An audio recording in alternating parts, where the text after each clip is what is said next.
पहले तेलंगाना, फिर केरल, मतलब दो झटके कम थे क्या?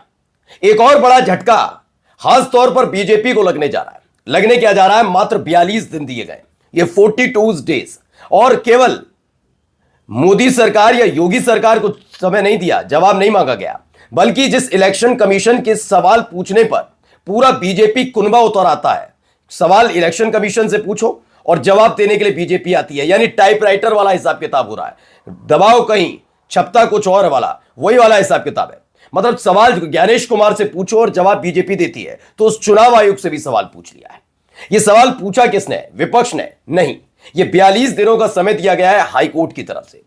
आपको पता होगा कि ईवीएम वाले मुद्दे पर जब जब सवाल पूछे जाते हैं तो ये दूसरी तरफ बहस को ले जाते हैं कि जब बीजेपी जहां हारती है और कांग्रेस, सपा या विपक्ष की कोई पार्टी जीत जाती है, तो ये कह दिया जाता है कि देखिए ईवीएम में कोई गड़बड़ी नहीं, लेकिन जैसे ही बीजेपी जीते तो ईवीएम दोषी, जबकि ऐसा नहीं है। उसके बावजूद भी सवाल उठते हैं। अब बैलेट पेपर वाली जो चुनाव वाली मांग के बीच एक याचिका हाईकोर्ट पहुंची थी। जैसे ही ये याचिका हाईकोर्ट पहुंची तो धुकधुकी बढ़ गई थी, क्योंकि अगले साल यानी साल 2026 में आप सिर्फ पश्चिम बंगाल और असम के चुनाव देख रहे हैं, लेकिन उत्तर प्रदेश का पंचायत चुनाव भी है। उस पंचायत चुनाव से ठीक पहले एक याचिका का हाईकोर्ट पहुंच जाना और हाईकोर्ट की तरफ से जवाब तलब कर लेना मोदी सरकार से, योगी सरकार से और निर्वाचन आयोग से, यह अपने आप में एक बड़ा मसला है। और समय दिया गया है 42 दिन। यह सवाल क्या पूछा गया है और इसने कैसे समीकरण को गड़बड़ा दिया है, खास तौर पर ऐसे वक्त में जब कहा जाता है कि लोकल बॉडीज के जो चुनाव होते हैं वो सत्ताधारी पार्टी के ही पक्ष में होते हैं, चाहे वो उपचुनाव हो चाहे पंचायत चुनाव हो। ऐसे में पंचायत चुनाव उत्तर प्रदेश में हो, उससे पहले यह समीकरण गड़बड़ा जाएगा क्या? क्या कह दिया ऐसा हाईकोर्ट ने? नमस्कार, मैं हूं प्रज्वल गौतम और आप देख रहे हैं नेशन 360। तेलंगाना में भी लोकल बॉडीज के चुनाव हुए, सुपड़ा साफ हो गया। बेचैन है ही है, मैं तो पहले भी कहता हूं, जहां जहां बैलेट पेपर से चुनाव हो जाते हैं बीजेपी की हालत खराब हो जाती है। महाराष्ट्र के चुनाव पर मत जाइए, क्योंकि महाराष्ट्र में तो मैं आपको बता चुका हूं 100 सीटों पर तो पहले ही निर्विरोध चुन लिए। यानी मतलब मसला ये समझिए कि चुनाव हुआ ही नहीं, और जो 100 चुने गए हैं, मैं यकीन बता रहा हूं, चुने नहीं, निर्विरोध जो जीते हैं वो एक तरीके से जनता पर थोपे गए। चुनाव हो, मैं खड़ा हूं, मेरे सामने जो भी आप मेरे को देख रहे हैं, आप खड़े हैं, हम दोनों में से किसी एक को जनता चुने, अच्छा लगे, लेकिन मैं किसी दबाव की वजह से या फिर किसी भी वजह से समय निकल जाने के बाद बैठ जाऊं और आप ही रह जाएं, और जनता आपको पसंद ना करती हो या जनता मुझे पसंद ना करती हो, लेकिन अकेले आप मैदान में या मैं मैदान में, तो निर्विरोध चुनाव जीत लिया। तो यह व्यवस्था महाराष्ट्र में इन्होंने इसका फायदा उठाया, 100 सीटों पर चुनाव जीत लिया। ऐसा ना केरल में हुआ है ना तेलंगाना में हुआ है। खैर, मसला मैं इस पर नहीं जाऊंगा। आ जाता हूं हाईकोर्ट के एक जो फैसला वहां से निकला उस पर। पंचायत चुनाव के बैलेट पेपर पर सुनवाई हुई है लखनऊ से। लखनऊ बेंच, आपको मालूम होगी इलाहाबाद हाईकोर्ट की एक बेंच लखनऊ में भी बैठती है, तो लखनऊ बेंच की सुनवाई हुई। एक पंचायत चुनावों के मद्देनजर बैलेट पेपर की वाली बात थी, वो पहुंची थी। बात क्या थी जरा सुनिए। बैलेट पेपर से चुनाव होते हैं, इसमें अलग बात नहीं है, बैलेट पेपर से चुनाव होता है पंचायत का, इसे गांव की सरकार आ जाता है। लेकिन जब बात उत्तर प्रदेश में चुनाव की होती है तो यह ज्यादा गंभीर मसला हो जाता है। किसी भी राज्य, पूरे देश का किसी भी राज्य में अगर विधानसभा चुनाव हो रहे हैं और पंचायती चुनाव उत्तर प्रदेश में हो रहे हैं तो एक टक्कर के माने जाते हैं। विधानसभा चुनाव और लोकसभा चुनाव वाली मसला तो बहुत ऊपर चला जाता है।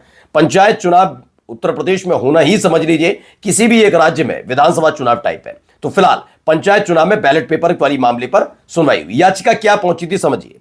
इलाहाबाद हाईकोर्ट की लखनऊ पीठ में सुनवाई हुई। कोर्ट ने केंद्र में कौन है? मोदी सरकार। यूपी में कौन है? योगी सरकार। दोनों से जवाब मांगा है। यह भारत समाचार की खबर है कि हाईकोर्ट की लखनऊ बेंच में सुनवाई होती है बैलेट पेपर की। डिमांड क्या डिमांड है बता रहा हूं, लेकिन जवाब तलब किनसे किया जा रहा है? अब मोदी सरकार और योगी सरकार से भी। राज्य निर्वाचन आयोग से भी कोर्ट ने जवाब मांग लिया है। जवाब किस चीज का है? पहले देखिए, बैलेट पर केवल चुनाव चिन्ह होने पर आपत्ति जताई है। इसका फायदा मैं ये नहीं कह रहा केवल बीजेपी को हो सकता है। पहली बात तो किसी एक पॉलिटिकल पार्टी इसमें चुनाव नहीं लड़ती। लोकल बॉडीज में जो गांव की सरकार चुनी जाती है उसमें, जैसे आज मानकर चलिए उत्तर प्रदेश में चुनाव की तारीखों का ऐलान हुआ, ठीक है, कोई एक सीट उठा लीजिए, कोई भी ग्राम पंचायत की एक सीट उठा लीजिए, वहां पर जो चुनाव लड़ रहे होंगे उनको अलग अलग चुनाव चिन्ह आवंटित किए जाएंगे, अलग अलग होंगे। वो जो चाहेंगे, चूल्हा, पानी, जहाज, नाव, पतवार, माचिस, जो वो चाहेंगे वो ले लेंगे। हाँ, होता यह है कि इसमें सीधे तौर पर पॉलिटिकल पार्टीज आना चाहती है, इसलिए समर्थित कर देती है। जैसे मैंने मान के चलिए मैं चुनाव लड़ रहा हूं तो मैं किसी पॉलिटिकल पार्टी के चुनाव चिन्ह पर नहीं लड़ूंगा कि मैं बीजेपी का प्रत्याशी हूं, मैं बीएसपी का हूं, कांग्रेस का हूं, सपा का हूं। नहीं, मुझे एक अलग चुनाव चिन्ह मिलेगा, लेकिन हां, समाजवादी पार्टी या फिर बीजेपी या फिर बीएसपी या कांग्रेस मुझे सपोर्ट कर सकते हैं। इसीलिए तेलंगाना में अगर देखा जाए, अगर चूंकि दलीय चुनाव नहीं था लेकिन समर्थित चुनाव था, इसीलिए कांग्रेस ने चुनाव जीता। अब यहां पर भी यही स्थिति है। यहां पर कहा गया है कि जब चुनाव चिन्ह होते हैं, कई दफा ये होता है वो ब्लैक एंड व्हाइट होते हैं, बहुत सारी चीजें होती हैं और उसमें जो मतदाता हो जाता है वो कंफ्यूज हो जाता है। तो इसका फायदा बीजेपी समर्थित उम्मीदवारों को मिलेगा, मैं ये नहीं कह रहा, वो किसी को भी मिल सकता है। तो इसको लेकर आपत्ति है। दूसरा ये मतलब अब सुधार होने लगा, ये आप समझिए बैलेट पेपर वाले चुनाव में भी। तो बैलेट पेपर वाला जो चुनाव में सुधार होगा तो कहां का क्या क्या हो सकता है समझ लीजिए। दूसरा ये नाम ना होने से मतदाताओं में भ्रम की स्थिति। यह कहा गया है कि नाम नहीं है। अब मानकर चलिए एक चुनाव चिन्ह एक जैसा लगता है, किसी ने लौकी ले ली, किसी ने तुरई ले ली, और उसे अगर आप प्रिंट करेंगे तो तकरीबन समझ में नहीं आता कि कौन सी लौकी है कौन सा। इस तरह कोई एक्सपर्ट तो वहां बैठा नहीं है, मतदाता कंफ्यूज होकर गलत दिया है वोट। तो इसके लिए क्रॉस एग्जामिनेशन होना चाहिए। दो विकल्प होने चाहिए। दो विकल्प क्या? तोरी या लौकी जैसा कोई दिख रहा है चुनाव चिन्ह, तो उसके नाम के आगे नाम, प्रत्याशी का नाम होना चाहिए, जिससे कंफर्म हो सके कि हां प्राज्वल गौतम ये चुनाव चिन्ह ठीक दबा रहे हैं, ठीक टिक लगा रहे हैं, टिक लगा के बैलेट पेपर पर, वरना कंफ्यूजन। तो इसको लेकर एक स्थिति स्पष्ट। नोटा ना होना बताया अधिकारों का उल्लंघन।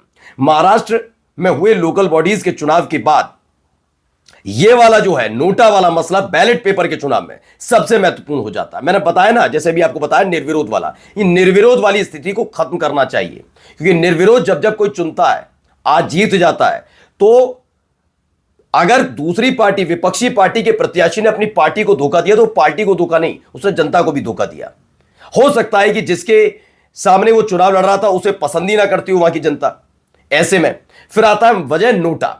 नोटा ईवीएम में तो दे दिया गया है, लेकिन बैलेट पेपर में क्यों नहीं दिया गया? बैलेट पेपर हो सकता है कि मैं नाम ही ले दे दो, समाजवादी पार्टी का ही कोई प्रत्याशी, उसे पसंद ना करती हो जनता। बीजेपी का प्रत्याशी किसी समर्थित प्रत्याशी बैठ गया हो, अकेला रह गया हो सपा समर्थित प्रत्याशी। अब बैलेट पेपर में नोटा अगर ज्यादा दब गए, नोटा में ज्यादा टिक लग गए, तो एक तरीके से सपा प्रत्याशी की हार मानी जाएगी ना, ऐसी बीजेपी प्रत्याशी की हार मानी जाएगी ना। तो यह विकल्प होना चाहिए।